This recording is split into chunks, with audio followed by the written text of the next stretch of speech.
Meanwhile, one man can lead the singing. हे सभी का परमेश्वर, हम आपको धन्यवाद देते हैं आज के सुबह के लिए, आज के दिन के लिए, आज की शाम के लिए। यदि आज हमें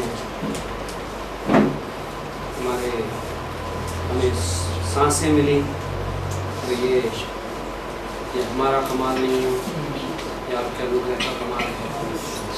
यदि आज हम आपकी उपस्थिति में बैठ सकते हैं तो ये हमारी ताकत नहीं है, ये आपकी धार्मिकता है, आपकी योजना है, आपका काम है कि हम आपके लिए भूखे और प्यासे हो सकते हैं। नहीं तो हमारे फ्लैश में, हमारे पापी स्वभाव में ऐसी कोई डिज़ायर नहीं है कि हम आपके साथ चल सकें, आपके लिए भूखे और प्यासे हो सकें। लेकिन आपका अनुग्रह है और हम इस बात पे परमेश्वर आपको धन्यवाद देते हैं। हमारी प्रार्थना है कि शैतान हमारे इस भूख को ठंडा न करने पाए, ये संसार हमारी इस भूख को कंफ्यूज न करने पाए। परमेश्वर, हमारी प्रार्थना है कि आज की शाम इस क्लास के दौरान हमसे बातें करो, हमें अपने वचन की सच्चाई को गहराइयों में सिखाओ। प्रभु यीशु मसीह के नाम से मांगते हैं, okay. So as usual class number 19 ये एक्चुअली आपके सेमेस्टर की सेकेंड लास्ट क्लास है, बिकॉज हम लोग करीब 1.25 घंटे 1.5 घंटे की क्लास करते हैं अकॉर्डिंग टू सिलेबस। ये 20 क्लासेस में सिलेबस पूरा करना है। हम फिलिपियंस 3 में हैं, हमने 3 पत्रियाँ पढ़ डाली, ये चौथी पत्री है राइट इस सेमेस्टर की। कौन कौन सी पत्री पढ़ी आपने इस सेमेस्टर में? रोमियो की पत्री, फिलिपियों की पत्री, फिलेमोन की पत्री, एंड ये चौथी है फिलिपियों की पत्री, ओके। पौलुस की लिखी हुई प्रिजन एपिसल्स, जेल से लिखी हुई पत्रियों में 4 पहली बार की जेल से लिखी हुई 4 पत्रियां हैं पौलुस ने जेल से लिखी थी। जो यदि आपको ध्यान हो कौन कौन सी 4 पत्रियां हैं?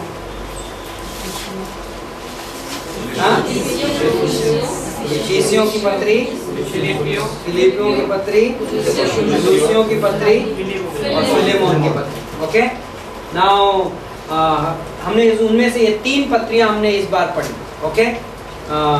नाउ हम फिलिपियों की पत्री के मिडिल में हैं। पिछले हफ्ते हमने चैप्टर 2 पढ़ा था, एंड चैप्टर 2 में से मुझे कोई कुछ खास बातें बता सकता है? आपने क्या पढ़ा था फिलिपियों के चैप्टर 2 में, दूसरे अध्याय में? यीशु ने अपने आप को खाली किया, राइट। उसको हम थियोलॉजी में क्या बोलते हैं? केनोसिस, ओके। केनोसिस शब्द कहाँ से निकला? यूनानी भाषा के केनु शब्द से, और केनु शब्द का मतलब होता है शून्य कर देना, उड़ेल देना, राइट। हमने केनोसिस पे लंबा डिस्कशन किया था पिछली बार कि केनोसिस का मतलब क्या है, शून्य का। फिलिपियों का 2:5, तुम में मसीह का मन हो, जो जिसने अपने आप को शून्य कर दिया, राइट। तो क्या चीज से यीशु मसीह ने अपने आप को शून्य कर दिया? क्या चीज थी जो यीशु मसीह ने निकाल दी अपने आप में से? क्या उसने अपने डिवाइन एट्रीब्यूट्स निकाले, परमेश्वर के गुण? जब यीशु मसीह ने इंसानी रूप में जन्म लिया तो क्या वो परमेश्वर से कुछ कम हो गया था?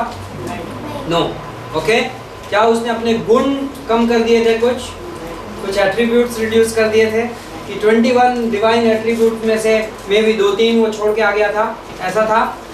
नहीं, ओके। सो क्या चीज़, थियोलॉजियंस में डिबेट उठती कि क्या चीज़ उसने अपने आप को शून्य कर दी थी, क्या चीज़ उड़ेल दी थी? तो क्या डिस्कशन में निकल के आया था, किसी कोई बताएगा? 2 पॉइंट्स ये आपके एग्जाम में रहेंगे। क्या 2 पॉइंट है जो यीशु मसीह ने, क्या 2 चीज़ें जिसने यीशु मसीह ने अपने आप को शून्य कर दिया? नहीं, महिमा से नहीं चलेगा, आपको कंप्लीट स्टेटमेंट देना है। महिमा का क्या किया उसने? क्या उसने महिमा छोड़ दी स्वर्ग में? उसने यस, महिमा को उसने शरीर से ढक दिया। He covered his glory with human flesh. So even glory उसने निकाली नहीं, okay, don't get me wrong. हाँ, और उसका एविडेंस कहाँ पे मिला आपको कि उसने ग्लोरी निकाली नहीं थी? मत्ती 17, माउंट ऑफ ट्रांसफिगरेशन, रूपांतरण का पहाड़ के ऊपर यीशु मसीह के, वो ऐसा नहीं हुआ कि बाहर से महिमा आई, महिमा कहाँ से निकल के दिखने लगी उनको? अंदर से, right? So that is one. Number 2 क्या है? What? He voluntarily submitted his rights to exercise his attributes. Okay? उसने जानबूझ करके अपने गुणों के इस्तेमाल करने का हक अपने पिता को दे दिया। So now every time Father will say to do this, he will do it. हाँ? तो इसलिए यीशु मसीह बार बार कहता है कि मैं वही करता हूँ जो मेरा पिता मुझसे कहता है। So सारे स्टेटमेंट्स कि मेरे वापस आने का समय और मौसम मुझे नहीं पता, मेरे पिता को पता। इशू ये नहीं है, पता होने का इशू नहीं है, उसके ओमनिशेंस में यीशु मसीह को पता था। बट यीशु मसीह कह रहा है because that right exist with the father, वो मैंने पिता को दे दिया है। ये डिसाइड करने का हक कि मैं कब वापस आऊंगा, वो इस समय मेरे पास नहीं है, वो पिता के पास है। राइट? दैट इज व्हाई मत्ती के 4 अध्याय में जब शैतान बोलता है पत्थर को रोटी में बदल दो, तो यीशु मसीह ने क्यों पत्थर को रोटी में नहीं बदला? जबकि दूसरे क्षणों पे उसने रोटी को लेके 5000 लोगों को खिलाने के लिए रोटी में बदल दिया, राइट? बट इस मोमेंट पे नहीं बदला। क्या वो पाप था? क्या खाना खाना पाप है? तो फिर यीशु मसीह, लेकिन शैतान फिर क्यों यीशु मसीह को पत्थर को रोटी में बदलने के लिए कह रहा था? जरूर उसके पीछे चाल होगी, राइट? शैतान चाहता था कि पिता की मर्जी के बिना तुम वो कर दो। So that moment you do it, आपने जो ये किया है वो अधूरा रह जाए जिस योजना में आप आए हो। एंड ओके, केनोसिस का परिणाम क्या था? यीशु मसीह ने अपने आप को नम्र कर दिया, नीचा कर दिया, शून्य कर दिया। उसका परिणाम क्या बताता है? फिलिपियों का 2:7-11 ऊंचा उठाया गया। हाँ, तो थियोलॉजी में 3 वर्ड्स दिए थे आपको। क्या क्या 3 वर्ड्स थे? पहला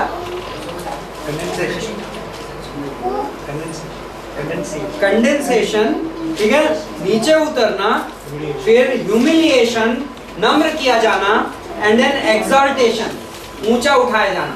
फिलिपियों के 2:5-11 में ये तीनों चीजें, ओके? यीशु मसीह कंडेंसेट हुआ, ऊपर से नीचे आया, इंसान बन गया। हाँ, इंसान बनने के बाद भी काफी नहीं है, वो ह्यूमिलिएट किया गया, है ना, वो नम्र किया गया, मतलब वो सताया गया, है ना, एंड देन उसके बाद बाइबल बताता है कि वो एग्जॉल्ट किया गया। हाँ, एंड एक्चुअली मैं आज एक ग्रीक ऑथर को पढ़ रहा था, वहां पे जो ग्रीक लैंग्वेज का वर्ड है वो double what do you call it, superlative. सब लोग ग्रामर में सुपरलेटिव जानते हैं, राइट? ग्रेट, ग्रेटर, ग्रेटेस्ट, तो ग्रेटर इज द सुपरलेटिव। सो यहाँ पे ग्रीक लैंग्वेज में double superlative use, okay? Like जो ऑथर है वो कुछ कम्युनिकेट करना चाहता है। यीशु मसीह को सब नामों से ऊपर उठाया गया है। जब वो एक्सप्रेस कर रहा है ऑथर, तो डबल सुपरलेटिव यूज कर रहा है, मतलब दुगुना। लाइक सुपरलेटिव अपने आप में एक्सट्रीम होता है, बट उसको 2 बार यूज कर रहा है just in order to communicate कि ये उस ह्यूमिलिएशन के बाद यीशु मसीह कितना ऊंचा उठाया गया है, right? So that was. So अब हम इस बुक की थीम क्या है बाय द वे, किसी को याद है? Mindset of joy, okay? आनंद की सोच। इस पूरी बुक में पॉल कितने बार आनंद शब्द का प्रयोग किया है? 16 बार, राइट? 16 बार आनंद शब्द का प्रयोग किया गया है। और आनंद हमने देखा था कि आनंद क्या हालातों का परिणाम है? क्वेश्चन, आनंद क्या हालत? Is joy a product of situations? No, okay? हालातों का परिणाम क्या होता है?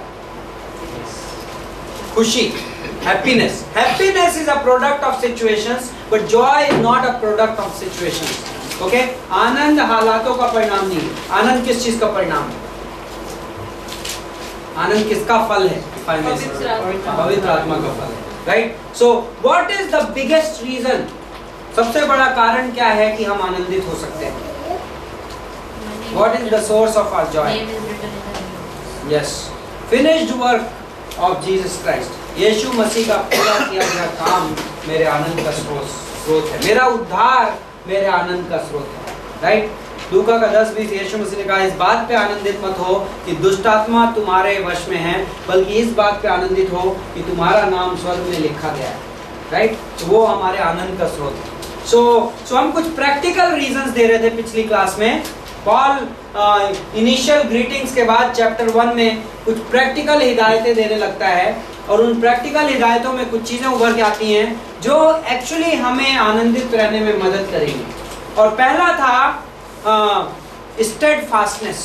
ओके, पॉल कहता है डटे रहो, like single minded, be focused in your life, in your Christian life, be focused. Okay, तुम्हारा ध्यान केंद्रित रहे। Seek you first the kingdom of God.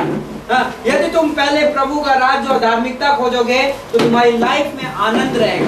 Not necessarily कि आपकी लाइफ की हालातें बदल जाएंगी, बट जिंदगी में आनंद रहेगा यदि आप स्टेडफास्ट, यदि आपकी आई सिंगल है, यदि आपकी नजर एक तक है। Okay, so that is number 1। Number 2 was humility, जिस पे पॉल ने एक पूरा केनोसिस का जिक्र किया। तुम में वो मन हो जो यीशु मसीह में है। ओके, सो यीशु मसीह का मन का उसने उदाहरण क्या दिया कि उसने अपने आप को नम्र कर दिया। सो नम्रता हमारे आनंद का स्रोत बनती है।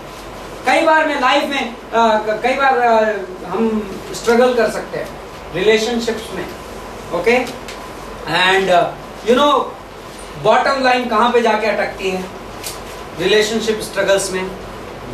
Pride versus humility. क्या मैं अपने अंदर की जगह पे क्या मैं घमंडी हूँ या मैं नम्र हूँ? और यीशु मसीह मुझे नम्रता का माइंडसेट देना चाहता है। एंड हर विश्वासी, सेकंड चीज, पहला कुरिन्थियों का 2:16, हर विश्वासी के अंदर मसीह का मन है। We have the mind of Christ. Okay, हमारे अंदर मसीह का मन है। And that's why it is possible for every believer to be humble. हर विश्वासी को नम्र रहना संभव है। ओके, बट नम्रता के अद्भुत फ्रूट है। नम्रता का जो परिणाम है वो बहुत अद्भुत है। नम्र व्यक्ति की लाइफ में रिलेशनशिप इश्यूज के चांस नहीं है, क्योंकि मैं अक्सर हमारे रिलेशनशिप इशू का सोर्स क्या रहता है? नम्रता की परिभाषा क्या थी? Bye the way, how do you define humility? Okay, क्या नम्रता यह है कि मैं अपने आप को छोटा समझता हूँ? नम्रता क्या है? नम्रता अपने बारे में कम सोचती है। इशू ये नहीं है कि मैं अपने बारे में बड़ा सोचता हूँ या मैं अपने बारे में छोटा सोचता हूँ, मैं अपने बारे में कम सोचता हूँ। दैट इज नम्रता। मैं दूसरों के बारे में सोचता हूँ। I am concerned about the interest of others. That is नम्रता, जेन्युइन कंसर्न। यीशु मसीह ने जो शरीर धारण किया वो किसके लिए किया? हमारे लिए, दूसरों का ध्यान रखते हुए, राइट। सो नम्रता दूसरों के बारे में सोचती है। एंड जो पर्सन दूसरों के बारे में सोचता है और जो अपने फायदे को, बॉटम लाइन, उसका जो कोर एजेंडा इन लाइफ, पता है टिपिकली फ्लैश जो हमारे अंदर का आदम स्वभाव है, उसकी लाइफ का कोर एजेंडा क्या है? मुख्य ध्येय उसकी जिंदगी का क्या है? पता है? मेरा फायदा। Like I can become a believer. मैं चर्च आना चालू कर सकता हूँ, मैं बाइबल पढ़ना चालू कर सकता हूँ, और उसके पीछे मेरा माइंडसेट ये हो सकता है, इससे मेरी लाइफ अच्छी चलेगी। You know what is that motivation coming from? Flash. But then पवित्र आत्मा मुझे दूसरे टाइप का माइंडसेट देता है, जिस माइंडसेट में मैं पिक्चर में नहीं होता हूँ। उस माइंडसेट में पास्टर शाला एक तस्वीर बनाते हैं, which is though it's not a part of today's message, but it's a very good picture. If this is my life in the flesh, day में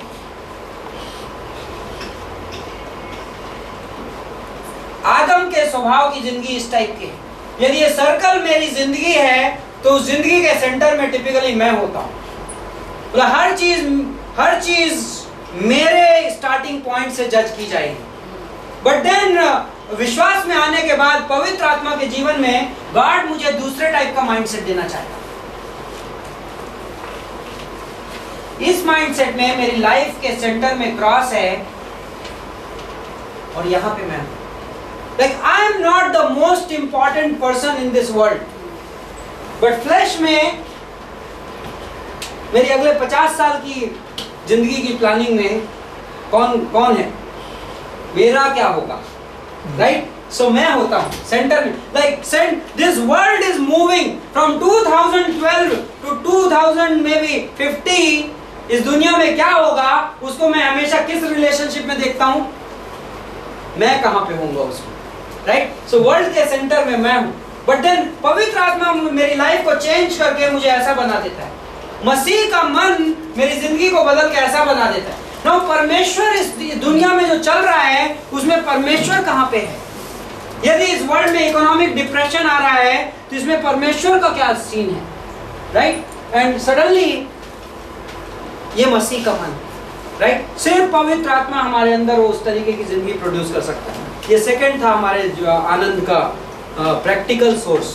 नो, तीसरे के लिए हम चलते हैं चैप्टर 2 में, वर्स 19। नाउ दूसरा अध्याय 19वीं पंक्ति, Philippians chapter 2 verse 19। And Paul कुछ पर्सनल कमेंट्स दे रहा है, बट वहां पे एक अद्भुत लेसन छुपा हुआ है, तो मैं उस पे चलता हूं। पॉल उनको लिखता है, मुझे प्रभु यीशु में आशा है कि मैं तिमुथी को तुम्हारे पास तुरंत भेजूंगा, जिससे तुम्हारी दशा सुनकर मुझे शांति मिले।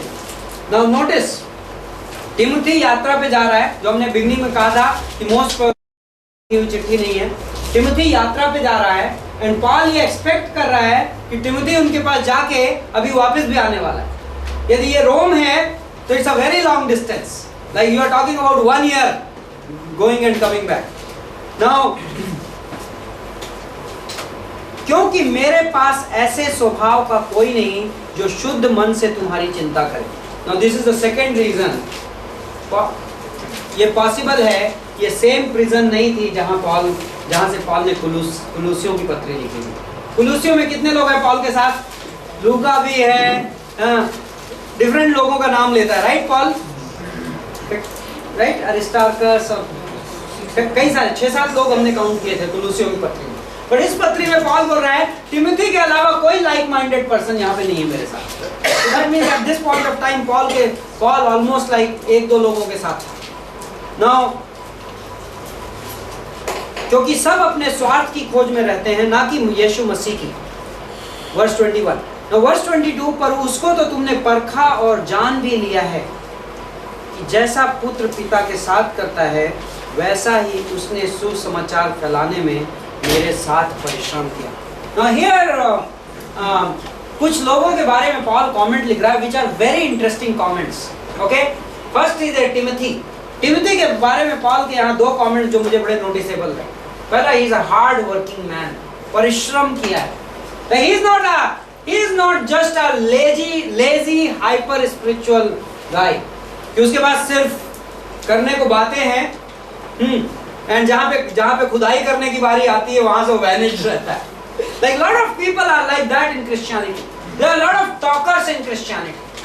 Okay? बातें करने वाले बहुत लोग हैं इस क्रिश्चियन चर्च के अंदर, लेकिन जब हल चलाने की बारी आती है तो कई बार बातें करने वाले लोग दिखाई नहीं पड़ते।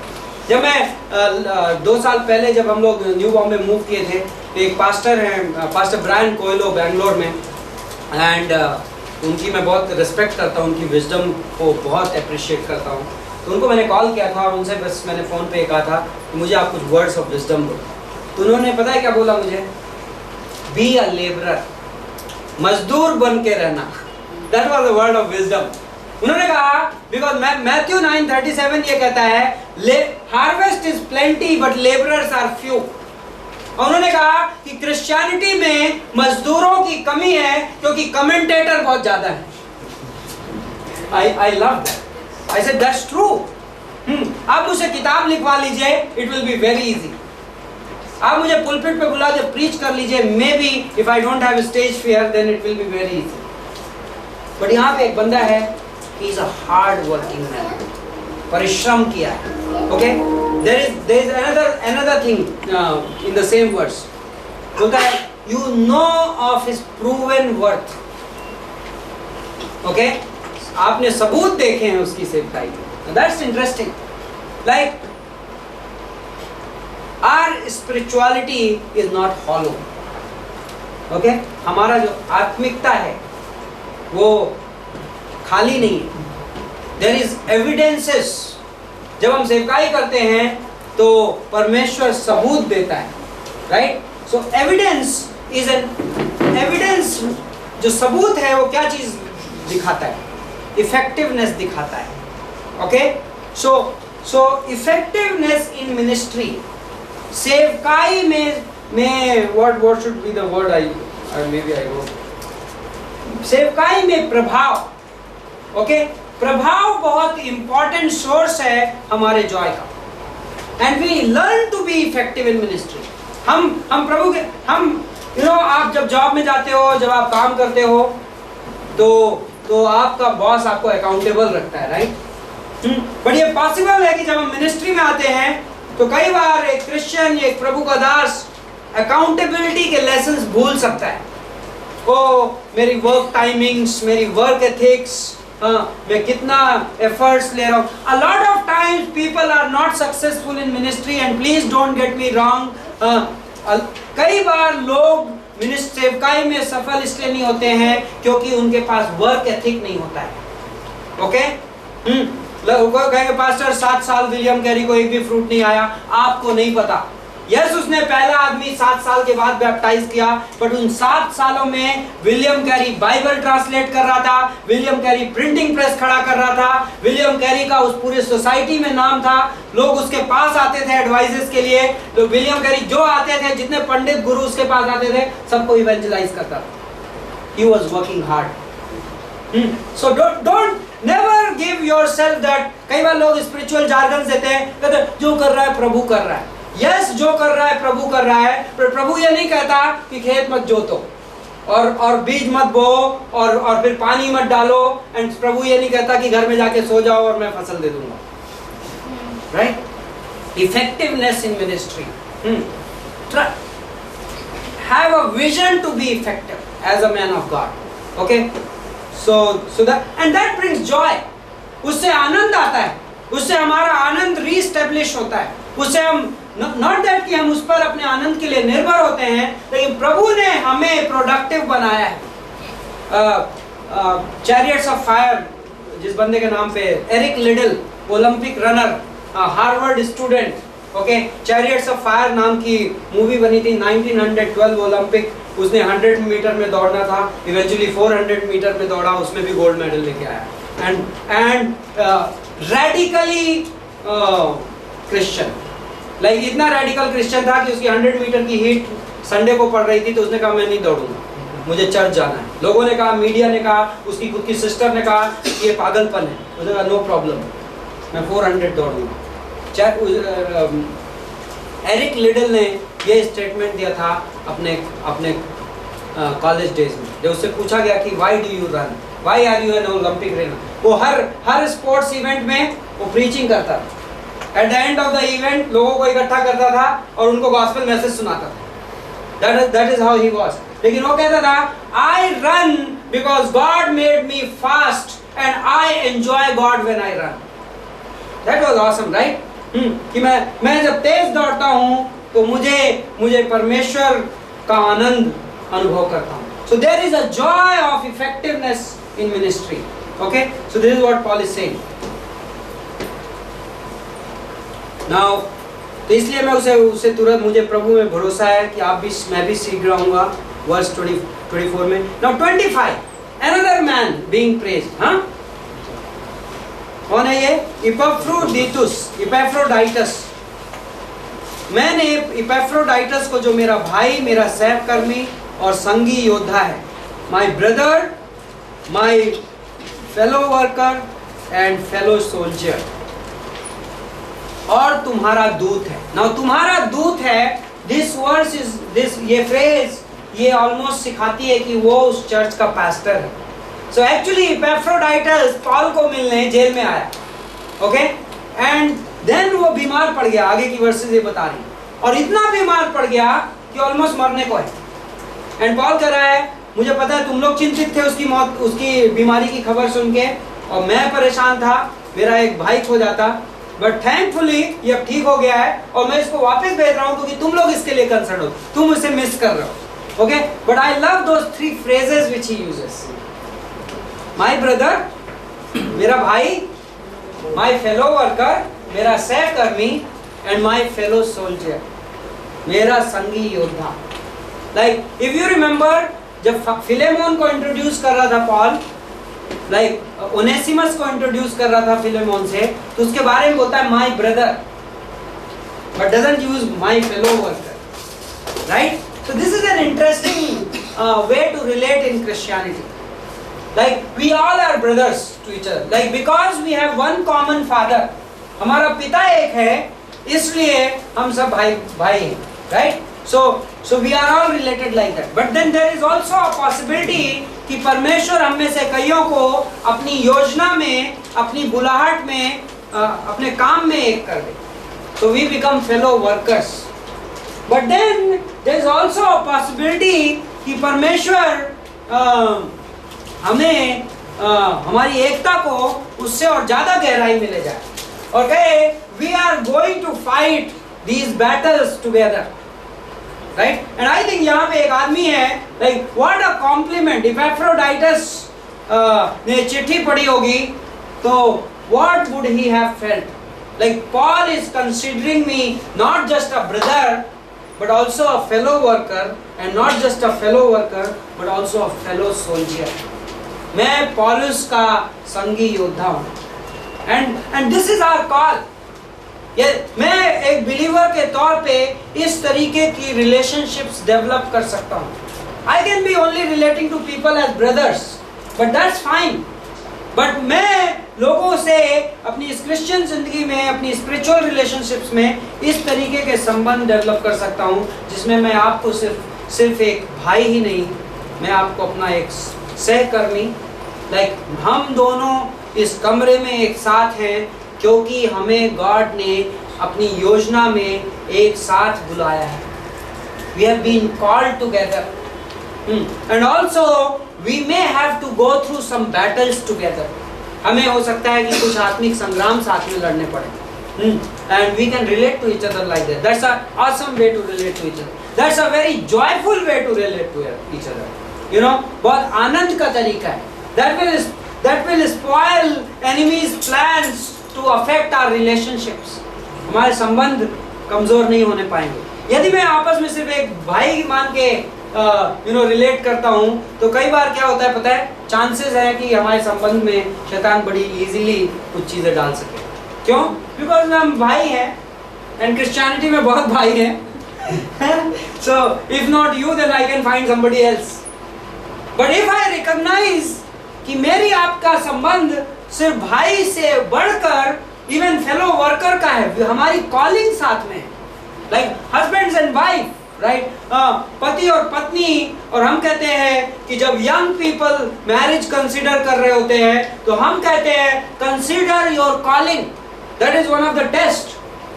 ये परीक्षा है आपकी कि वेदर वो पर्सन आपके लिए मैच भी है कि नहीं. उसका biggest test is this, and this question you should ask, does my calling complement my future spouse's calling? क्या मेरी बुलाहट? Now by the way, married लोग, you don't have to ask this question. Now God has decided it. Okay? लेकिन यदि मैं consider करता हूँ, because कई बार man बहुत इजीली लड़की की एक्सटर्नल ब्यूटी देख के डिसीजंस ले सकते हैं. हाँ, लड़की मैन की जॉब प्रोफाइल या इनकम देख के बहुत इजीली डिसीजंस ले सकती है. But these are not the ways we take decision. हम निर्णय लेते हैं ये देखकर कि क्या हम को लेबरर हैं, क्या हम फेलो वर्कर्स हैं. Do we have potential in God to work together, okay, and then also to have some victories together, to fight some fights together, and शैतान का सामना करें साथ में. हाँ, and here is the man, like वो Paul के साथ maybe possible है कि जिस जेल में पॉल है वहाँ सिचुएशंस बहुत खराब है, ये पॉसिबल है। यदि हम जो एजम्पशन कर रहे हैं कि पॉल एफिसस की जेल में है, तो पॉल बोलता है कि मैं जंगली इफिसस में मैं जंगली जानवरों से लड़ा। सो मे बी वहाँ पे they are being kicked around, and if Epaphroditus Paul को जस्ट कंपनी देने आया है, and maybe वो weak constitution का था, and पॉल ने तो बर्दाश्त कर लिया और बेचारा Epaphroditus पड़ा हुआ है। Possible, but we are fellow soldiers. हम लड़ाई में मे भी एक को ज्यादा चोट लगेगी लड़ाई में, but हम साथ में लड़ रहे हैं, हमारा दुश्मन कॉमन है। We are in the same battle. We have a strategy, right? So this is a great joy. Like Christians who live like that, they have a joy which is supernatural. उनके पास एक ऐसा आनंद होता है जो बहुत चमत्कारिक है, जिसको कि आप इस दुनिया में खोज नहीं सकते, राइट? जो इस दुनिया की बेस्ट सिचुएशंस आपको नहीं दे सकते। Okay, let's move to chapter 3. I hope we are able to have to finish this chapter. Okay, finally निदान है मेरे भाइयों, प्रभु में आनंदित रहो. So Paul repeats it. That's his theme. आनंदित रहो. Don't be worried. Now, why is he repeating it? कि maybe फिलिपियों का चर्च बहुत discouraged है. Maybe फिलिपियों के कलीसिया पॉल उनका फेवरेट था, and पॉल उनका प्रेरित है और लीडर है और जेल में बंद है. और maybe उनको situations पता है, and they are really discouraged. Their faith is almost shaking. और वो कह रहा है आनंदित रहो. राइट? और उसने रीजंस ऑलरेडी दे दिए. ये बातें मैं बार बार लिखने से मुझे कुछ कष्ट नहीं होता और इसमें तुम्हारी कुशलता है. पाउल बोल रहा है, maybe I am sounding repetitive, right? 16 times use of the word joy. 16 बार इस पत्री में मैं आनंद की बात कर रहा हूँ और आप कहोगे पॉल एक ही बात बार बार क्यों लिख रहा है? That's amazing. Repetition is very good for our memories. Sometimes repetition does a great job. Okay, कुत्तों से चौकस रहो. Now I will not take much time, but ये कुत्ते मैंने आपको beginning of the class में बताया था कि ये कुत्ते कौन हैं? हाँ? Roman soldiers. No. I get the definition. हाँ? Anybody remembers? Okay, आगे पढ़ते हैं, आपको पता चल जाएगा. उन बुरे काम करने वालों से चौकस रहो, उन काट कूट करने वालों से चौकस रहो. नाउ काट कूट करने वाला is a very poor translation. English बोलता है beware of the false circumcision. हाँ, झूठे खतना वाले लोगों से. So do you know who are these now? Judaizers. No, not not Judaizers. Okay, book of Galatians में आपकी इनसे मुलाकात होगी, गलातियों की पत्री में. दूसरा कुरिन्थियों की पत्री में आपकी इनसे मुलाकात होगी. पॉल इनके बारे में काफी बातें लिखता है उन दो किताबों में. ये कौन लोग थे? ये लोग थे जो कट्टर यहूदी थे. ओके, और जहां पड़े हुए थे. ये जहां पॉल मिनिस्ट्री करके जाता था और पॉल चर्च प्लांटिंग करके निकल गया, अगले पड़ाव में चला गया, तो पीछे से ये पहुंच जाते और ये क्लेम करते थे, अरे हम पॉल वाले ही हैं, हम पॉल के दोस्त हैं, हमारे पास भी सेम मैसेज है. हाँ, आप जीसस क्राइस्ट को फॉलो करो, नो प्रॉब्लम, बट आपको क्या करना पड़ेगा? आप लॉ नहीं छोड़ सकते, आप पुराना नियम नहीं नेग्लेक्ट कर सकते, आपको सर्कमसिजन बहुत जरूरी है, आपको व्यवस्था का तो पालन करना पड़ेगा. So these were, that is why Paul is saying these are false circumcision. ये झूठे खतना वाले लोग हैं. इनका जो खतना है वो झूठा है, राइट? पर मैं तो शरीर. ओके, तीसरा वर्ड सुनिए, वहां पे एक्सप्लेनेशन है. पॉल बोलता है क्योंकि खतना वाले तो हम हैं. ट्रू सर्कमसिजन किसके पास है? रोमन्स 2 में पॉल ने एक्सप्लेन किया था कि रियल जो खतना है वो शरीर का खतना नहीं है, जो असली खतना है वो किसका खतना है? दिल का खतना है. यदि तुम्हारा दिल सर्कमसाइज नहीं है, यदि तुम्हारा दिल नम्र नहीं है परमेश्वर के सामने, तो तुम कितना भी रीति रिवाज पालन कर लो, वो किसी काम का नहीं है. और ये लोग आके इनको रिवाज पालन कराने पे लगा रहे थे. एनीवे, और हम तो मसीह यीशु पर घमंड करते हैं और शरीर पर भरोसा नहीं करते. तो पॉल इनकी टीचिंग को कंडेम कर रहा है. ओके, लेकिन पॉल एक पर्सनल एग्जांपल यूज करता है यहाँ पे. ये फेमस वर्सेस हैं, बहुत खूबसूरत हैं, और इन वर्सेस को हमने इस सेमेस्टर की बिगनिंग में आपको ये वर्सेस एक्सप्लेन की थी, राइट? जब पॉल का बैकग्राउंड दे रहे थे. पॉल ब्रीफली अपना बैकग्राउंड कोट करता है, जिससे इस कॉन्ग्रेगेशन में कुछ लोग इन जुडियाइजर से इंप्रेस हो रहे हों. क्योंकि जब जुडियाइजर्स आते थे तो दूसरा कुरिन्थियों की किताब बताती है ये चिट्ठियां लेके आते थे। यरूशलेम से लेटर्स ऑफ अथॉरिटी होती थी इनके पास।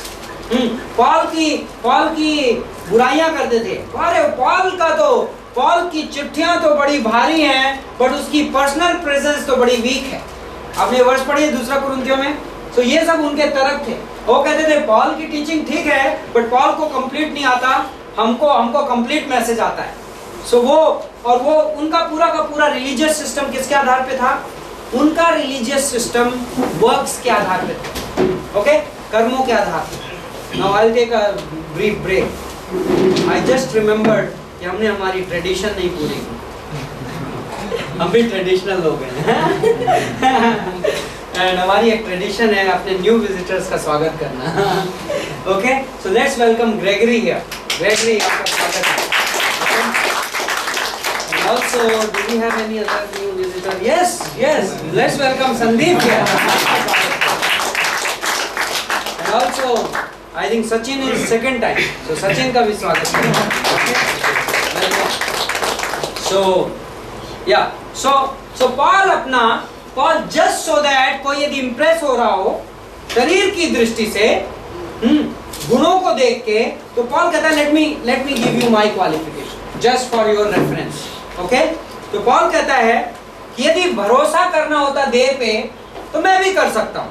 नाउ वर्स 5, 8वें दिन मेरा खतना हुआ। यू रिमेंबर 8वें दिन का रेफरेंस क्यों दे रहा है पॉल? कई लोग जूइश फेथ में लेटर आते थे, तो जो लोग बाद में आते थे उनको भी सर्कमसिजन कराना पड़ता था, खतना। लेकिन वो कोई 25 साल की उम्र में आया तो 25 साल की उम्र में खतना पाया, कोई 50 साल की उम्र में आया तो 50 साल की उम्र में खतना पाया। फिर लिबरल ज्यूज होते थे जो कई बार खतना बाद में जाके करा लेंगे, बट ज्यूज लॉ बोलता था 8वें दिन खतना होना चाहिए।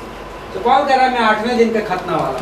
आई एम स्ट्रिक्ट ज्यू, आई एम बॉर्न अ ज्यू, मैं पैदा यहूदी हुआ और मैं बिल्कुल कड़ाके का रीति रिवाज पालन करने वाला यहूदी था। That is what it means circumcision on the 8th day. Okay, उसके बाद बोलता है इजराइल देश का हूँ। ओके, उसके बाद बोलता है बेंजामिन के गोत्र का। मुझे मेरा गोत्र भी पता है भाई जो। Paul कह रहा है I have traced my genealogy from the Old Testament. And then व्यवस्था के बारे में कहो तो मैं फरीसी हूँ। सबको पता था कि Pharisees were the most strict sect of the Jews. हाँ, यहूदियों की सबसे स्ट्रिक्ट रीति रिवाजों और व्यवस्था को पालन करने में यहूदी लोग हाइपर थे। पॉल कह रहा है मैं फरीसी था। ओके, यदि उत्साह की बात करो, चलो अभी ट्रेडिशंस की बात हो गई, अब let's say talk about zeal, जोश की बात करते हैं। यदि जोश के बारे में बात करो तो मैं कलीसिया का सताने वाला था। ओके, और व्यवस्था की धार्मिकता के विषय में कहो तो निर्दोष था। Wow, that is Paul is talking about his flash. बोलता है देह की बात करनी है, वर्क्स की बात करनी है, तो मैं बताता हूँ मैं कौन हूँ। So that means I am not preaching the message of grace because I am weak. मैं अनुग्रह का कई बार लोग ब्लेम कर सकते हैं, ओ ग्रेटर ग्रेस में लोग अनुग्रह इसलिए बोलते हैं वहां सब कुछ चलता है। I have heard it from some brothers in. मेरे को एक दिन एक ब्रदर ने पूछा आपके चर्च में लोग चर्च के बाहर सिगरेट पीते हैं तो आप अलाउ कर देते हैं? ओके, तो मैं चर्च के बाहर पुलिस लगाऊं? No, Paul is saying, I am preaching grace for a different reason. देह के आधार पे हमें धार्मिकता नहीं मिलती, वर्क्स के आधार पे हमें धार्मिकता नहीं मिलती। हमें धार्मिकता किस आधार पे मिली है? अनुग्रह के आधार पे। ओके, 7वीं पंक्ति, परंतु जो बातें मेरे लाभ की थी उनको मैंने मसीह के कारण हानि समझ लिया। I have counted them loss. I have calculated them. It's not as if कि मैं by mistake भूल गया हूँ कि मेरे पास क्या थे, या it's not as if कि मेरे पास वर्क्स करने की आपसे कम कैपेबिलिटी है।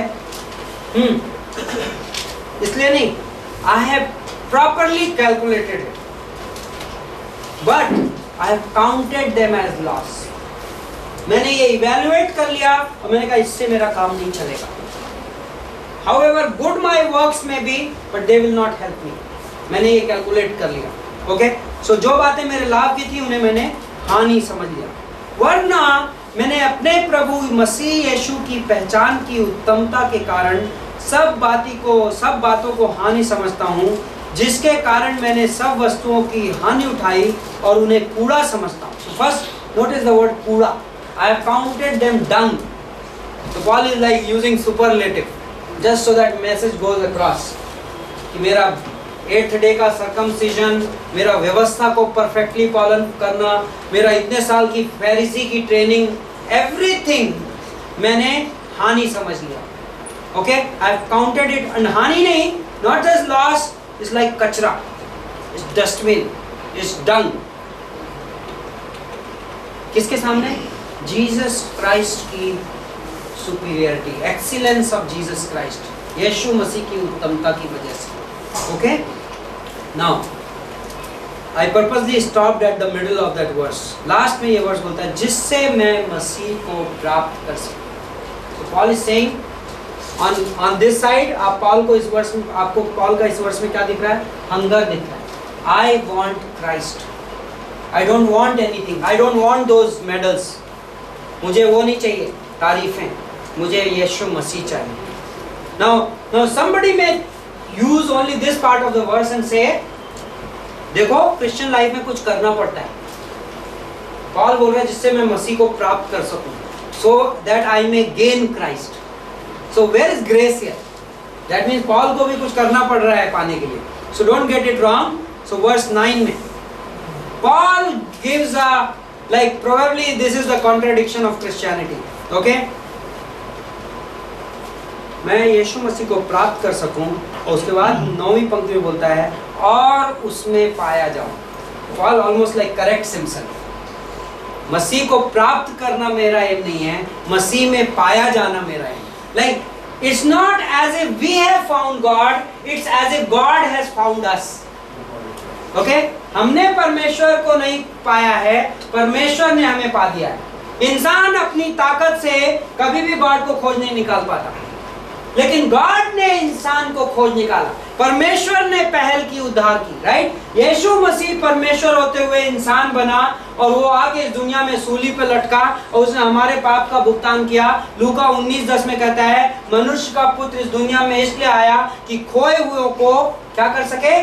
खोज सके और उन्हें पा सके. Right? Seek and save the lost. That is what.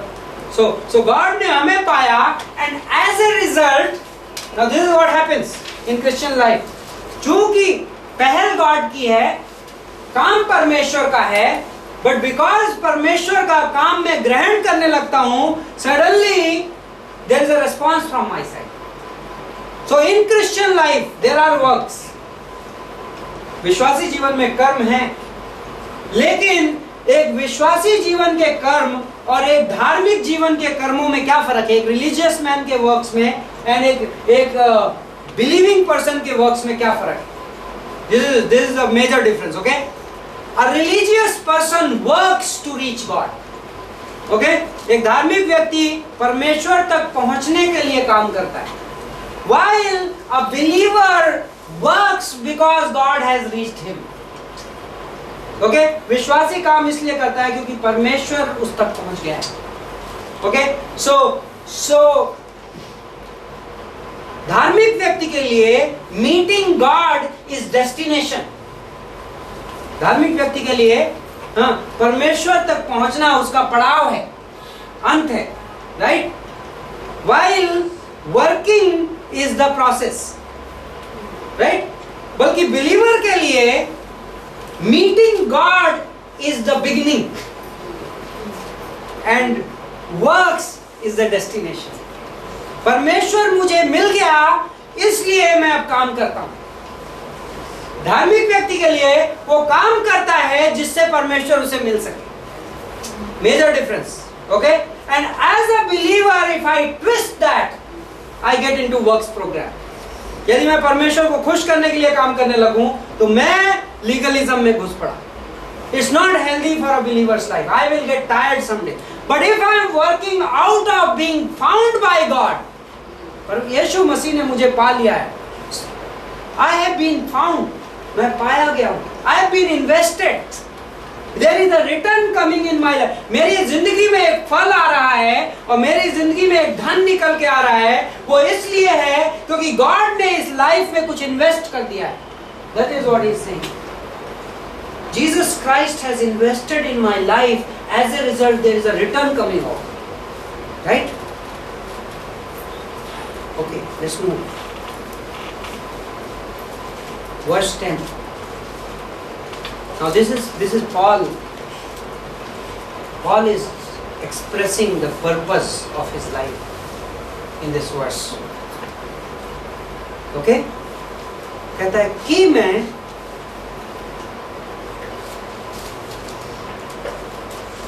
उसको और उसके मनुष्य मृत्युंजय की सामर्थ को और उसके साथ दुखों में सहभागी होने के मर्म को जानूं और उसकी मृत्यु की समानता को प्राप्त करूं. Now this is the purpose of my life, Paul कह रहा है. पहली चीज, that I may know him. Few points. Him कौन है? यीशु मसीह. Right? यीशु मसीह को मैं जान सकूं, Paul कह रहा है. Now when is Paul writing this? Which year could this be? 55, 60 AD. सन 55 से 60 के बीच में, somewhere depending on which reason it is. Paul save किस साल में हुआ था? 33 AD, maybe 34 AD, 33 AD. जिस साल यीशु मसीह क्रूस पे चढ़ा. ओके, कितने साल गुजर गए हैं? 21 years, maybe 22 years, maybe 25 साल. Who is Paul? Apostle. Right? How has been his ministry all these years? Awesome. So many churches behind him. So many leaders under him. Probably, maybe if we may say so, यदि हम कह सके, तो maybe in that generation he is one man who knows Jesus Christ the most. Right? More or less. Right? We don't know, we can't compare it, but something like that. And he says that I may know him. कि मैं उसे जान सकूं. What a tragedy in Christianity when you and I start thinking that we have arrived in our Christian life. Right? कई बार हम सोचते हैं ये सवाल. Like we don't say that. हम कहते नहीं हैं, लेकिन heart में sometimes we say मुझे सब आता है. But he says that I may know him. You know what is the difference? फर्क ये है, हम कई बार उसके बारे में जानते हैं, बट किसी के बारे में जानना और उसे जानने में बहुत फर्क है. राइट? कितने लोग महात्मा गांधी के बारे में जानते हैं? Right? All of us. But कितने लोग महात्मा गांधी को जानते हैं? None of us. Right? We have never met him. And this is the purpose of Christian. हमारी जिंदगी का पर्पस यीशु मसीह के बारे में जानना नहीं है. हमारे बाइबल कॉलेज का पर्पस यीशु मसीह के बारे में जानना नहीं है. हमारे बाइबल कॉलेज का पर्पस यीशु मसीह को जानना है. Right? If tomorrow morning this Bible college class can help me to face Jesus Christ at the time of my devotion, then this class is successful. लेकिन यदि मैं इस क्लास से सिर्फ अपने सिर के अंदर बहुत सारा ज्ञान इकट्ठा करके ले जाऊं, तब ये क्लास सफल नहीं है. Right? So why am I in the Bible college? To know him. Like, should I be in the Bible college? क्या मुझे बाइबल कॉलेज में होना चाहिए? Yes, because I want to know him. यदि अपोस्टल पॉल को 25 साल में भी 7-8 पत्रियां लिखने के बाद, 50 चर्च प्लांट करने के बाद, 50 लीडर्स रेज अप करने के बाद, यदि पॉल को यह लग रहा था कि मैं उसे जान सकूं, वाह, then I can do also, right? कि मैं उसे जान सकूं. Okay, let's move forward. And okay, there are just 2 quick comments there. How do I know that I know Christ? Is there in that same verse? उसी पंक्ति में. मुझे कैसे पता चलता है कि मैं वाकई मसीह को जानता हूँ? वहाँ पे 2 चीजें हैं. कि मैं उसकी the fellowship of his sufferings. मुझे क्रूस समझ में आता है. Okay, that is the first part. If I know Christ, I understand the cross, I experience the cross. मैं क्रूस का अनुभव करता हूँ. And second is resurrection, the power of his resurrection. Yeshu Masih को जानने के की जो जगह है वो एक ही है. यीशु मसीह को हम क्रूस पे जानते हैं. एंड क्रूस रेजरेक्शन तक लीड करता है, पुनरुत्थान तक लीड करता है. ओके, सो दैट मीन्स हम यीशु मसीह को वीकनेस में जानते हैं और उस कमजोरी में हम यीशु मसीह की ताकत का अनुभव करते हैं. Okay, that's the process. Okay, now verse 11, ताकि मैं किसी भी रीति से मरे हुओं में से जी उठने के पद तक पहुंचूं. एंड वर्स 12, ये मतलब नहीं है कि मैं पा चुका हूं या सिद्ध हो चुका हूं, पर उस पदार्थ को पकड़ने के लिए दौड़ा चला जाता हूं जिसके लिए मसीह यीशु ने मुझे पकड़ा था. Now again the same contradiction. Paul बोल रहा है मैं पकड़ने के लिए दौड़ रहा हूं, लेकिन फिर ये बोलता है मैं मसीह को पकड़ने के लिए दौड़ रहा हूं. फिर उसी सेंटेंस में ये भी बोलता है कि मसीह ने जिसके लिए मुझे पकड़ा था. You got the point? मसीह ने मुझे पकड़ा है. That's how it begins, and then that produces something in my life that now I'm running. Okay? Verse 13. 13वीं पद. हे भाइयों, मेरी भावना ये नहीं कि मैं पकड़ चुका हूं, परंतु ये एक काम मैं करता हूं. Now, doctrine of one thing. एक काम, right? Like sometimes life boils down to that one thing. Okay? हमारी जिंदगी में बोलते हैं ये चल रहा है, आपको नहीं पता, ये चल रहा है, आपको नहीं पता. अक्सर कई बार कोई ब्रदर चर्च नहीं आएगा और हम पूछेंगे ब्रदर चर्च मिस किया आपको. तो ब्रदर बहुत देर तक बातें करता है, ऐसा चल रहा था, वो हो रहा था. एंड हम जज नहीं करते, but often a lot of times problem is that there are so many things, right? You have so many options. That's the problem. Okay? And if your life was about one thing, if your eye was single, if you had a mindset, right? Not just we are not इस उसमें इस जो class की इस फिलिपियों की पत्री की जो थीम है, जो वर्ड फ्रोनियो, जिसको कि माइंडसेट बोलते हैं, जिसको सोच बोलते हैं.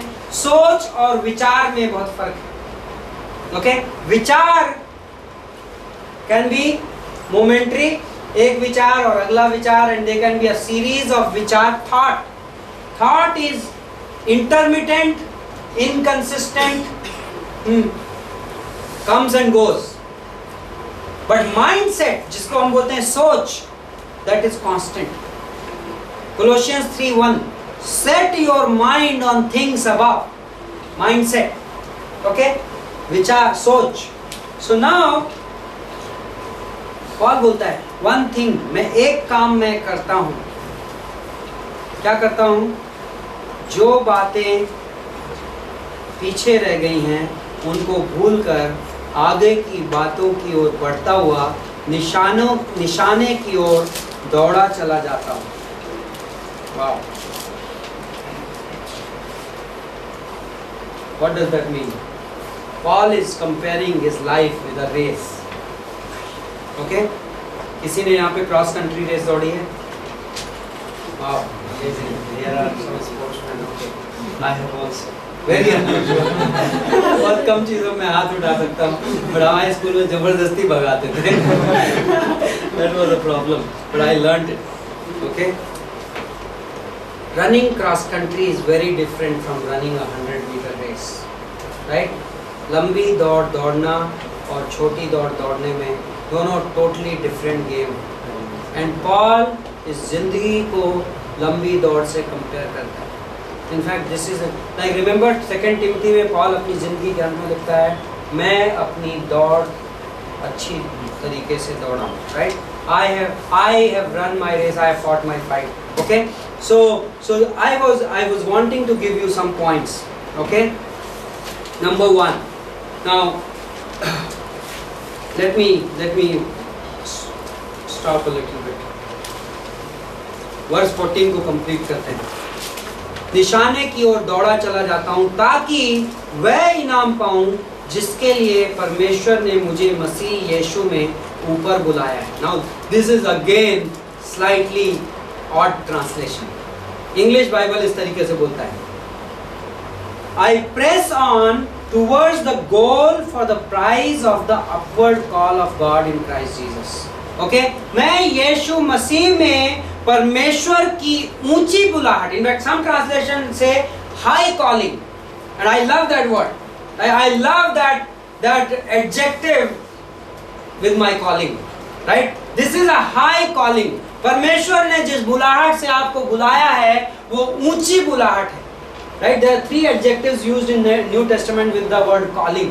Calling सब लोग समझते हैं, right? बुलाहट। जीसस, जब आप बिलीवर बन जाते हो तो यीशु मसीह ने आपकी लाइफ को एक सर्टेन डायरेक्शन में ऑर्डेन किया है अपने मकसदों में। That's called calling. बुलाहट बोलते हैं उसको। और वो बुलाहट के बारे में बाइबल में नए नियम में 3 एडजेक्टिव्स हैं। 3 क्या बोलते हैं एडजेक्टिव्स को? विशेषण है। Okay, now one is here high calling. फिलिपियों के 3:13 में हमारी जो बुलाहट है परमेश्वर में वो ऊंची है।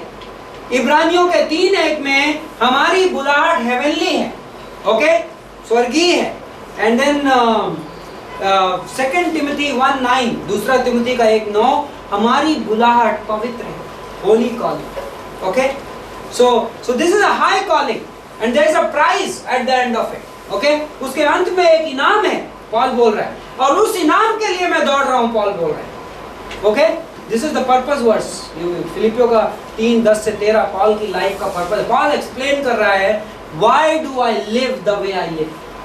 Philippians, why should you rejoice? मैं जेल में बंद हूं and I am fighting with the maybe the cruellest soldiers in my generation. I am being kicked around, but फिलिपियों के लोग, ये तुम जान लो कि तुम आनंदित रह सकते हो और मैं आनंदित रह सकता हूँ, क्योंकि मैं दौड़ रहा हूँ और मेरी लाइफ के अंत में एक इनाम है और मैं उस इनाम के लिए रेडी हो रहा हूँ। Now before I give you the points, I want you to see this. Now eschatology की क्लास में हम इसको बड़े टेक्निकल तरीके से हैंडल करेंगे, but right now I am showing you कि विश्वासी का भविष्य क्या है बाइबल के हिसाब से। हाँ, एंड मैंने इसमें आपको डायग्राम दिया है, कुछ वर्सेस दिए हैं, ज़्यादा डिटेल में नहीं गए हैं, इस पे हम थियोलॉजी में फर्दर डिबेट कर सकते हैं, but right now just to give you what is coming, विश्वासी की जिंदगी में आने क्या वाला है। लाइक यदि आप यीशु मसीह में बिलीव करते हो तो आप इन चीज़ों को देखोगे आने वाले समय में। तो number 1, right now we are here, cross गुजर गया, 2000 साल का पीरियड, 2000 साल के आसपास का पीरियड गुजर गया, ये कलीसिया का समय चल रहा है, this is called church age. Now एक इवेंट, जो पहला इवेंट फ्यूचर टाइम्स में, नेक्स्ट सम स्कॉलर्स से next event in God's time table is the rapture. पहला थिस्सलुनीकों का 4:13-17 होता है, टाइम आने वाला है कि बादलों में यीशु मसीह आएगा और स्वर्गदूत आएंगे और तुरही बजेगी और यीशु मसीह आवाज करेगा, और क्या होगा? ये जो लोग यीशु मसीह में मरे हुए हैं पहले वो उठाए जाएंगे और उसके बाद हम जो जीवित हैं वो उठा लिए जाएंगे और हम सारे के सारे यीशु मसीह के साथ बादलों में मिलेंगे और उसके बाद हम हमेशा प्रभु के साथ होंगे। तो दिस इज इट, ओके। उसके बाद यहाँ पे हम बादलों में होंगे, लेकिन यहाँ पे दुनिया बची रहेगी। बाइबल बताता है 7 साल का ट्रिबुलेशन पीरियड होगा, क्लेश का समय, जो प्रकाशित वाक्य 6 से 18 में जिक्र है। ये दुनिया तहस नहस होगी, ओके। शैतान एट हिज पीक होगा इस दौरान में, 7 साल के दौरान, ओके। मैं आपको ज्यादा वर्सेस इस वक्त इसलिए नहीं दे रहा हूँ कि हम इस सब्जेक्ट को इस वक्त थियोलॉजिकली नहीं कंसीडर कर रहे हैं, we want to get the point, okay. उसके बाद बाइबल बोलता है, कुलुसियों के 3:4 में आपने देखा था कि जब हम मसीह प्रकट किया जाएगा तो हम उसके साथ आएंगे, बाइबल बोलता है। So that is this time कि हम रैप्चर में ऊपर गए, बादलों में मसीह से मिले, अब हम मसीह के साथ लौटेंगे और इसको हम बोलते हैं second coming of Jesus Christ, Yeshu Masih का पुनरागमन, ओके। और यहाँ पे लड़ाई होगी, यहाँ पे दुनिया यीशु मसीह के विरोध में इकट्ठी होगी एंड यहाँ पर मगिदोन की लड़ाई, battle of Armageddon, third world war is predicted in the Bible, okay. You don't have to go far, ये तीसरा विश्व युद्ध यहाँ पे होगा। एंड देन यहाँ पे यीशु मसीह नष्ट कर देगा दुनिया को, नई सृष्टि, नया आसमान, नई धरती बनाएगा। उसके बाद यीशु मसीह 1000 साल तक राज्य करेगा, उसको मिलेनियम किंगडम बोलते हैं, प्रकाशित वाक्य 20:4। मिलेनियल किंगडम के अंत में ओके यीशु मसीह जितने भी बाकी मरे हुए लोग हैं जो अविश्वासी हैं वो मरे हुए में से जिंदा किए जाएंगे। और प्रकाशित वाक्य 20:11-15 में यीशु मसीह सफेद सिंहासन पे बैठेगा और सभी अविश्वासियों का न्याय करेगा और उसके बाद उनको नरक डालेगा, शैतान को नरक में डालेगा, दुष्टात्माओं को नरक में डालेगा, मौत को नरक में डालेगा। उसके बाद कभी किसी की मौत नहीं होगी और उसके बाद विश्वासी सब यीशु मसीह के साथ स्वर्ग में निवास करेंगे। कहाँ तक? अनंत तक। ओके, ये बाइबल की भविष्य की हिस्ट्री है इन शॉर्ट। यहाँ पे एक इवेंट मैंने पर्पसली छोड़ा था। यीशु मसीह गो बैक तीसरे अध्याय में 16वीं पंक्ति हमने कैसे, अच्छा अभी तक हमने पढ़ी नहीं, गो बैक।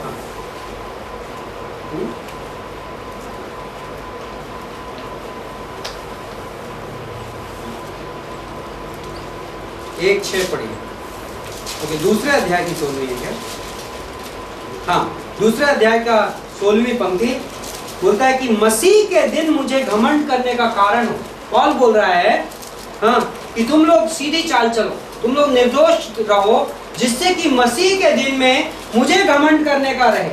फिलिपियों के 1:6 में भी ये शब्द इस्तेमाल है, मसीह का दिन। अब क्वेश्चन ये आता है, ये मसीह का दिन कौन सा है और ये मसीह का दिन क्यों कहा गया है? हाँ, बट स्पेसिफिकली उसमें भी एक पर्टिकुलर दिन है, वो ये। नाउ मेन, यहाँ पे शादीशुदा मेन, आपकी लाइफ का बेस्ट डे कौन सा था? like most exciting day, yeah, women, maybe women will say more. आपकी लाइफ का बेस्ट है लाइक शादी का दिन, राइट? शादी का दिन, लाइक इवन अनमैरिड पीपल, आपकी लाइफ का बेस्ट डे कौन सा है? By default. So when Bible says the day of Christ, Bible में एक और है, प्रभु का दिन, day of the Lord. Actually, technically speaking, यहाँ से लेकर यहाँ तक का जो दिन है, biblical language में, वो day of the Lord है, ये पूरा का दिन, जब यह प्रभु का दिन आएगा। बट ये वाला जो दिन है, जिसके बारे में अभी बोलने वाला हूँ, वो यीशु मसीह का दिन, मसीह का दिन। क्यों मसीह का दिन है? क्योंकि मसीह की शादी होने वाली है उससे। ओके, नाउ बाइबल में यीशु मसीह ने दृष्टांत बताया, जिस दृष्टांत में यीशु मसीह ने स्वयं को दूल्हे के रूप में प्रेजेंट किया, और कलीसिया यीशु मसीह की क्या है? दुल्हन है। और एक दिन आने वाला है, उसने कहा जाओ और लोगों को शादी के समारोह के लिए इकट्ठा करो। और जिन लोगों को बुलाया गया था उन लोगों ने अस्वीकार कर दिया, तो उसने कहा ओके, अब सड़कों पे जाओ और लंगड़ों को और लूलों को और अंधों को सबको बुलाओ, जिससे कि मेरे पिता का घर खाली ना हो और मेरा समारोह खाली ना हो। राइट? सो उस कॉन्टेक्स्ट में कहानी क्या है? जब यीशु मसीह रैप्चर के दिन बादलों में आ रहा है, तो पता है किसके साथ आ रहा है? यीशु मसीह के साथ कोई है? आ रहा है, जब बादलों में आ रहा है तब स्वर्गदूत है, राइट? और स्वर्गदूतों के हाथ में क्या है? राइट? आज की डेट में शादियां होती।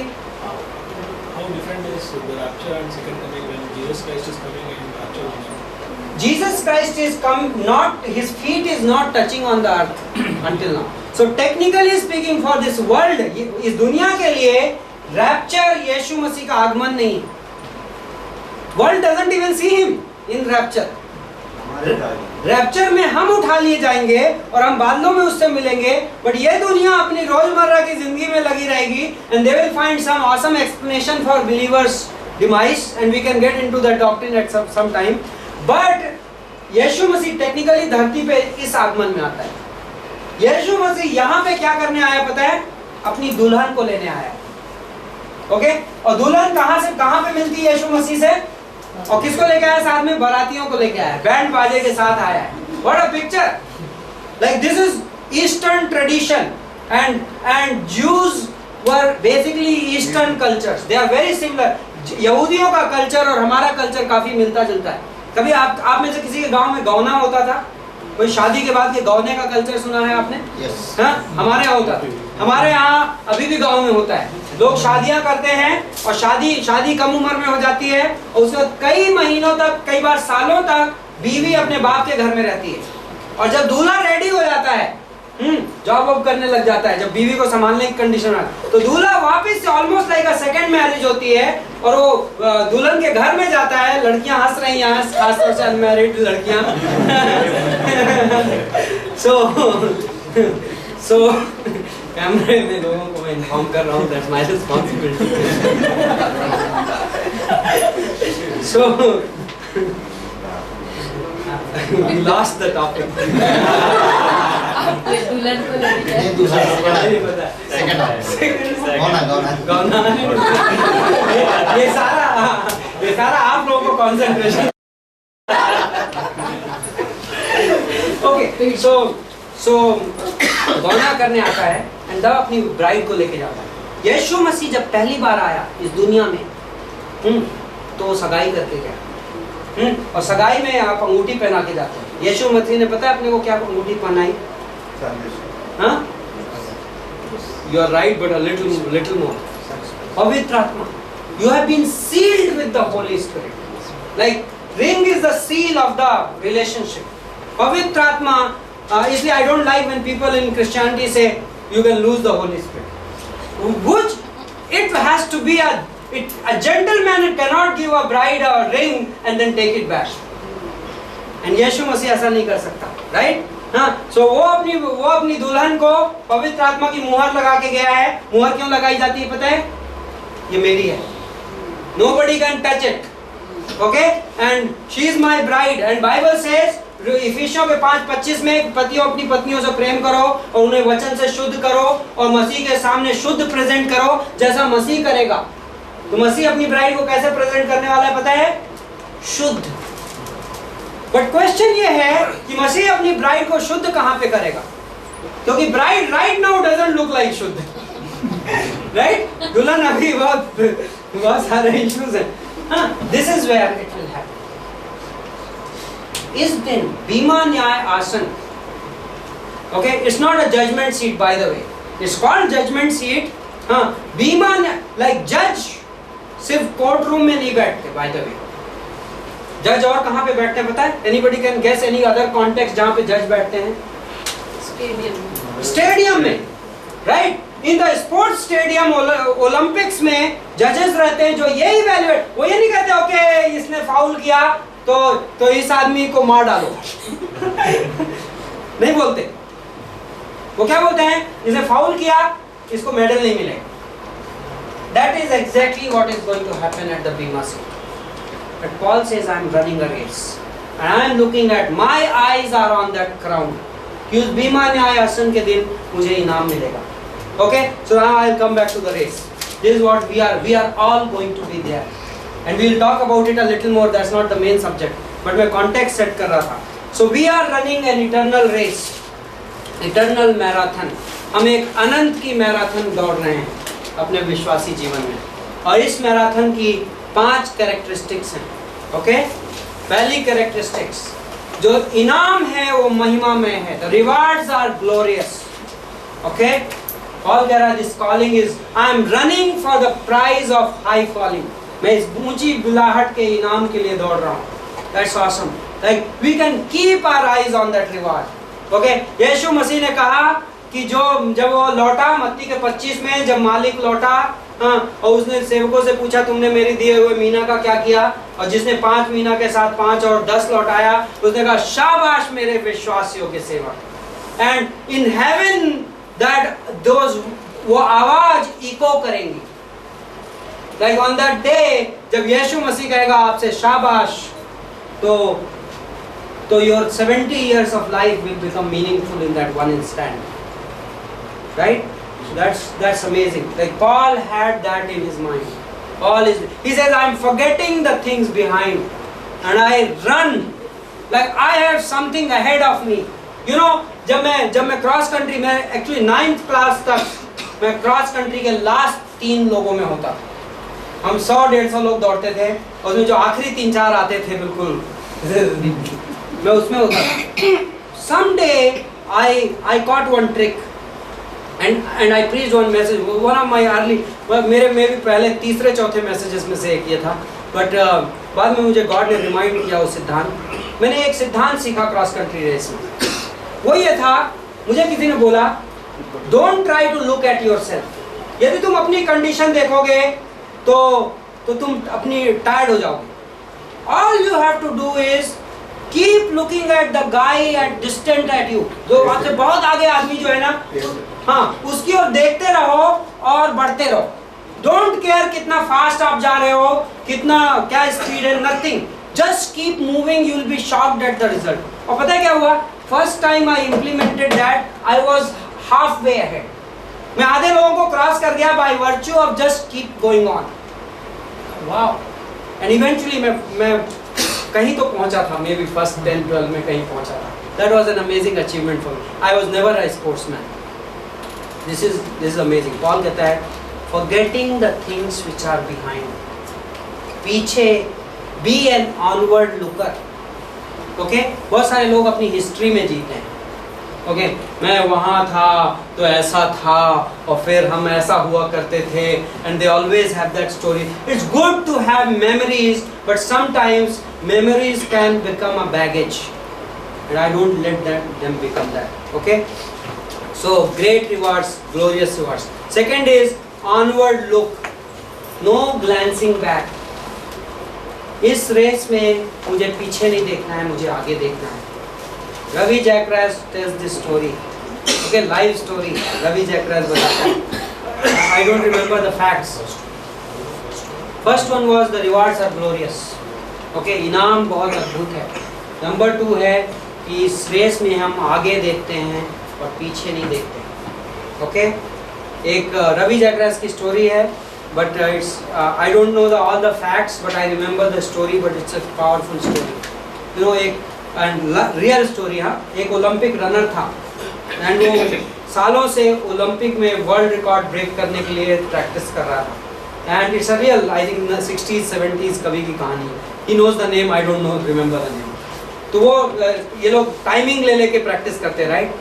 so in his practice he was already breaking the records. He was all set to break 100-meter record in Olympics, and सब कुछ हो गया। हीट्स में उसने रिकॉर्ड ब्रेक किया।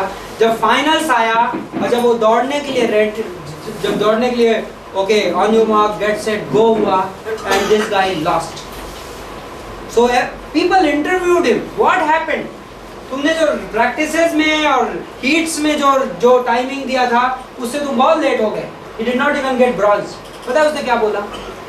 That moment when gun shot, जब फायर हुआ गन गो के लिए, उस मोमेंट में मेरे को मेरी एक चाइल्डहुड मेमोरी याद आ गई, like negative childhood memory for 1 second, and he says I lost my step just for a few seconds, and he lost the crown, lost the reward.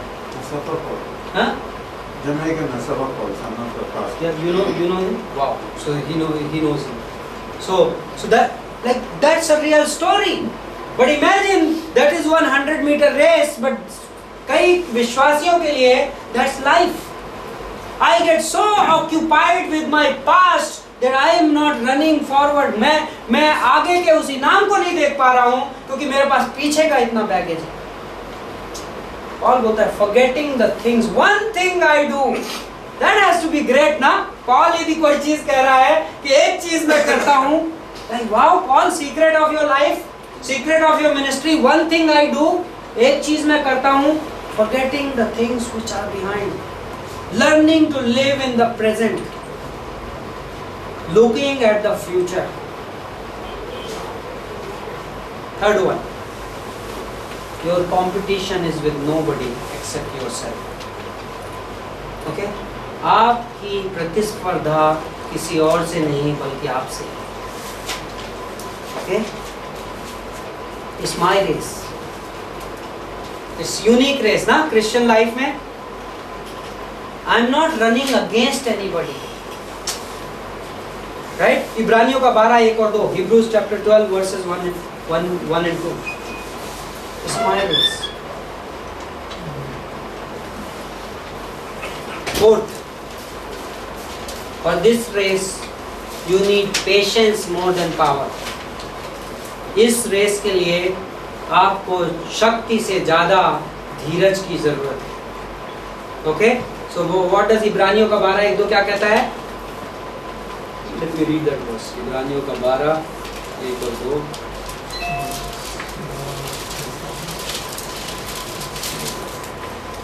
इस कारण की गवाहों का एक ऐसा बड़ा बादल हमको घेरे हुए है, तो आओ हर एक रोकने वाली वस्तु और उलझाने वाले पाप को दूर करके वह दौड़ जिसे हमें दौड़ना है धीरज से दौड़ें। How do we run this race? Let us run this race with patience. Okay, and जो पिछला पॉइंट था वो भी इसी से था, the race that is set before us. Who has set this race before us? ये दौड़ हमें किसने दी है दौड़ने को? यीशु मसीह ने। ये रेस मैं किसके और किसके बीच में दौड़ रहा हूँ? ये रेस ये मेरे और यीशु के सामने है। There is no third person here. Okay, so and then the fifth one is again from Hebrews 12:1 and 2. Run lightweight. Okay, I don't know whether I am totally correct or not, but I assume कि marathon run करने वाले को ज़्यादा हल्का होना ज़रूरी है।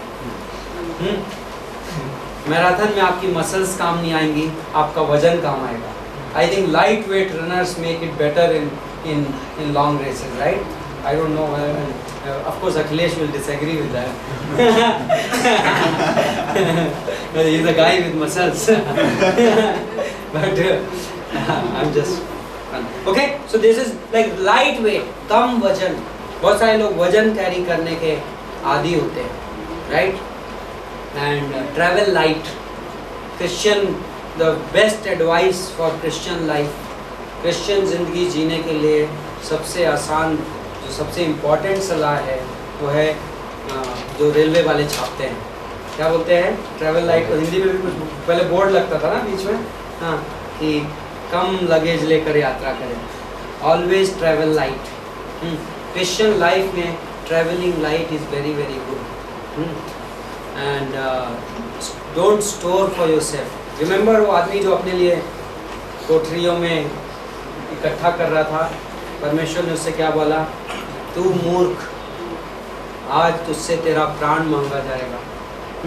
There is a way in which what I gather in my life sometimes tends to oppose myself, right? कई बार जिन चीज़ों की ओर मैं अट्रैक्टेड रहता हूँ इस ज़िंदगी में, जिन चीज़ों को मैं इकट्ठा करता हूँ मेरी लाइफ में, वो ही मेरा सबसे ज़्यादा मेरी चाल ढीली करती है। So okay, so this is okay. So are we okay? Verse 16, because I have to complete this thought. So जहाँ तक हम पहुँचे हैं, वह अपने बारे में बोल दिया पौलुस, अब आपको सलाह दे रहा है, फिलिपियों के लोगों को बता रहा है सो जहाँ तक हम पहुँचे हैं उसी के अनुसार चले। वर्स 17, हे भाइयों, तुम सब मिलकर मेरी सी चाल चलो और उन्हें पहचान रखो जो इस रीति पर चलते हैं जिसका उदाहरण तुम हम में पाते हो। वाह, कुछ लोग बोलेंगे पॉल यहाँ पे जाके हेरेटिक हो गया। पॉल क्या बोल रहा है? मेरे जैसे चलो। बट पॉल तुम तो ये सिखाते थे कि यीशु मसीह जैसे चलो, राइट?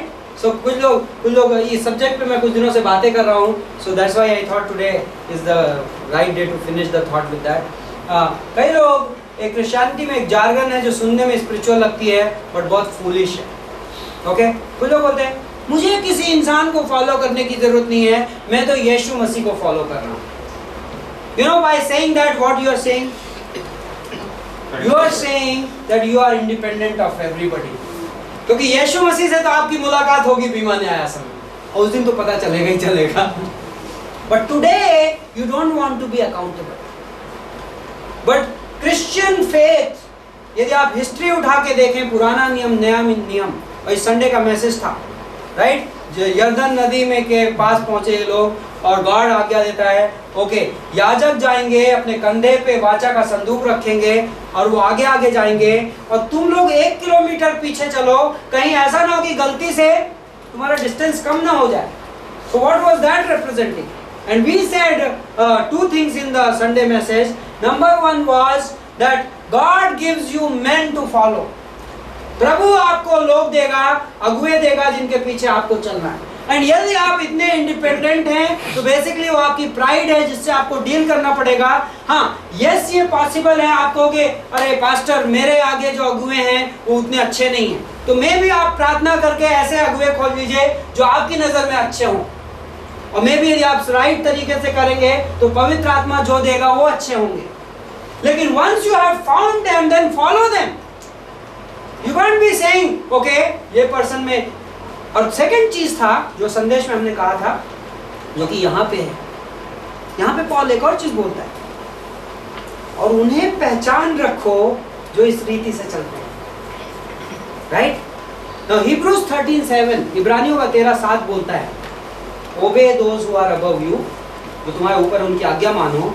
हाँ, और उसके बाद बोलता है imitate their faith whose faith you follow. So you don't follow the personality of a man.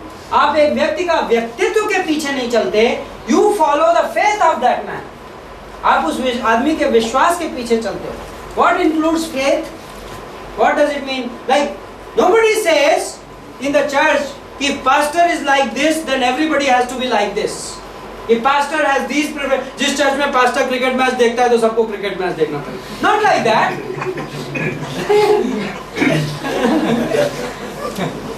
That's following. But unfortunately कई बार लोगों को इस तरीके से फॉलो करते हैं और जिस तरीके से करना चाहिए उस तरीके से नहीं करते हैं.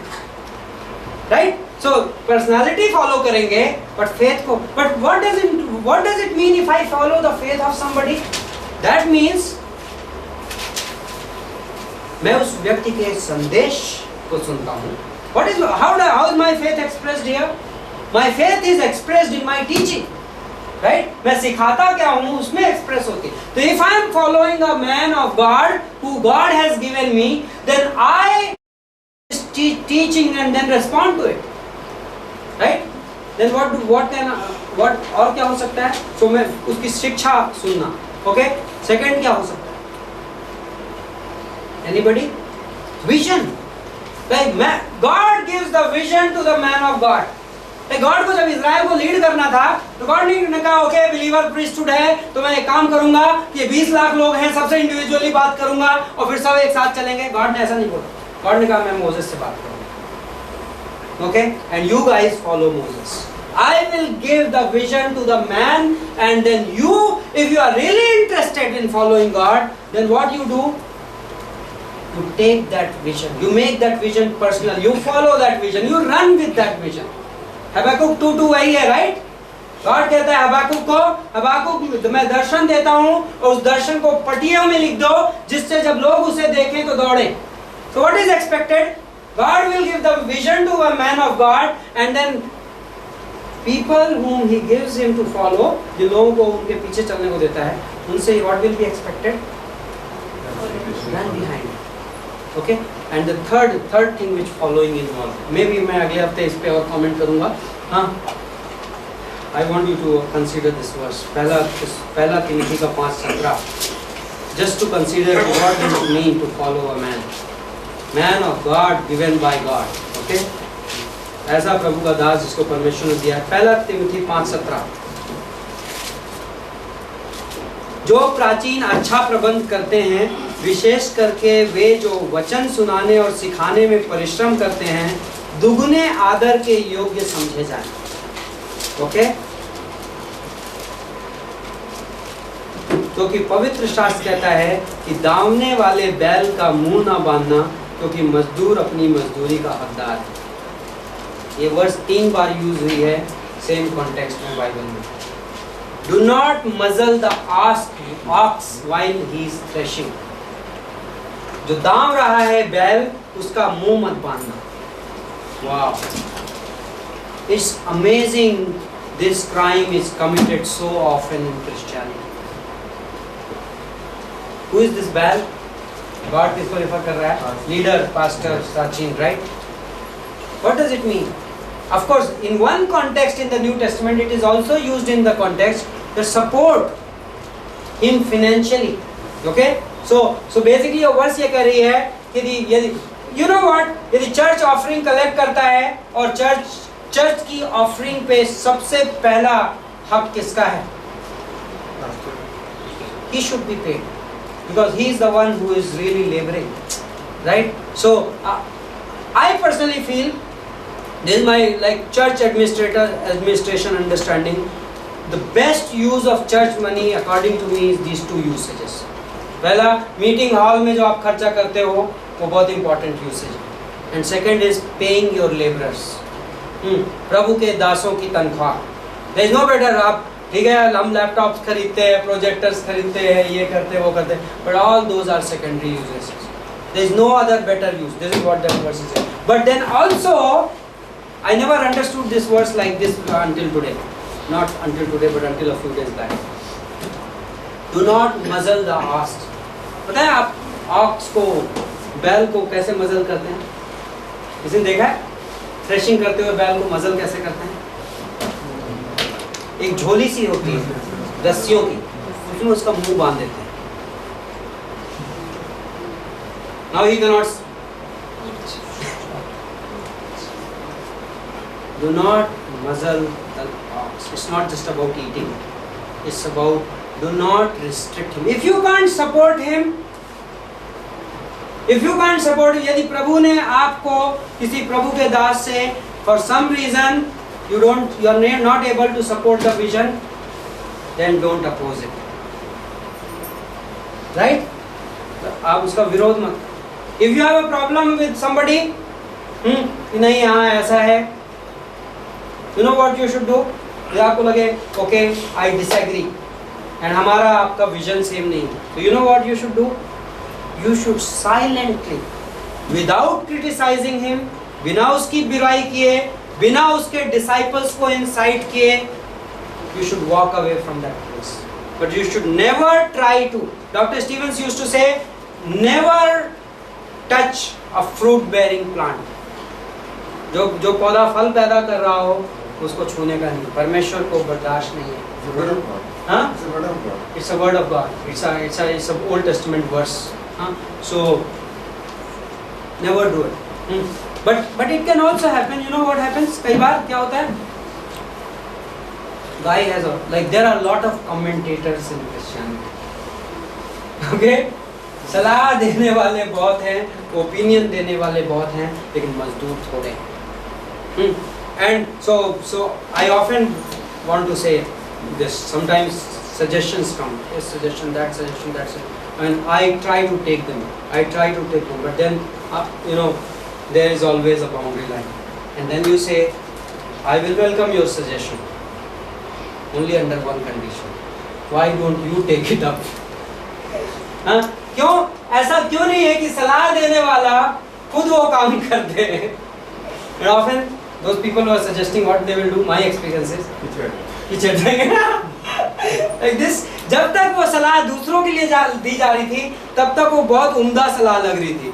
मोमेंट वो सलाह मैंने एग्जीक्यूट करनी है तो सडनली आदमी बैक आउट कर जाता है. Because laborers are few. यीशु मसीह ने कहा फसल बहुत सारी है, मजदूर छोड़े. तो जो मजदूर मजदूरी कर रहा है उसको करने दो. Right? Don't muzzle him. So by doing that, you are actually giving him liberty. Right? Learning to trust people about it. Like even wives, by the way. Bible कहता है husband आपका अगुआ है. Right? And husband आपका अगुआ. Now I'll have to make that comment because Holy Spirit was giving me that comment the whole day. पता है lot of times औरतों को ये नहीं पता होता कि क्यों बाइबल कह रहा है कि submit to your husband. People have all kind of weird teaching. You know why? By submitting to a man, even if he is imperfect, imperfect, you know what I am doing? I am increasing his potential as a leader. सो जब मैं आपको submit करने को कह रहा है God, तो इसलिए नहीं सबमिट करने को कह रहा है कि आप कमजोर हैं या आप इंफीरियर हैं। आप सबमिशन के द्वारा उस पर्सन की अथॉरिटी को एस्टेब्लिश कर रहे हैं और उस पर्सन के पोटेंशियल को एस्टेब्लिश कर रहे हैं as a man of God, that what he is not today he will become because you are submitting. But people do it opposite. There may be 80 good things in a man, but wife may tend to focus on 20 bad things. And what would happen is कि that 20 bad thing का focus उस आदमी को 80 से 70 पे ले आएगा. But if as a woman, if when you are submitting, you submit to his potential of that remaining 20 also as if कि वो 100 है. तो सारा इब्राहिम को क्या बोलती थी? Lord. That's amazing. Like क्या इब्राहिम परफेक्ट था? नहीं था. But Abraham का potential in God got established because Sarah chose to submit to Abraham as if he is total man of God without imperfections, and what eventually happened is that he realized his potential. So by submission, what you are being used by God in an amazing manner, even as a congregation, even as team members, like simple things. एक usher leader है तो ushers should submit to him. एक pastor है, congregation should submit to him by doing. Now that does not, you may have a young pastor someday who may not really be perfect, and you may be a 50 year into Christianity, but by submitting to him आप क्या कर रहे हो पता है? आप उस pastor का potential increase कर रहे हो to be a man of God and to be used by God, and you are being used by God in doing that. Amen. Let's pray. पिता, हम आपको धन्यवाद देते हैं आज की क्लास के लिए, आपके अनुग्रह के लिए, और ये जो बातें हमने सुनी और कही उन बातों को आपके सामने रखते हैं। आपकी योजना अद्भुत योजना है, आपके तरीके अद्भुत तरीके हैं। हमारी मदद करो, हमारी अगुवाई करो, हम सबको सुरक्षित घर में लेकर जाओ। लेट है कि प्रभु आप हमारे शरीरों में ताकत देते हो।